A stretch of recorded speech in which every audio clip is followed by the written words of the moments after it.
Hey everyone! Welcome back to the channel. If you're working with sales data and want to quickly calculate totals based on conditions, then this video is for you. Let's start with a simple table. I've got a list of sales by region, product, and the total amount sold. To know how much total sales did the East region make, instead of manually adding the numbers, we'll use this Excel formula. Look through cells A4 to A11, type East, and then sum up the matching values in cells C4 to C11. When we hit Enter, Excel gives us 200, which is total of sales in East region.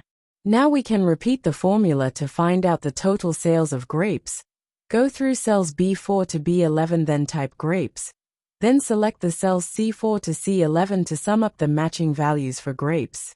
When we hit Enter, Excel gives us 250.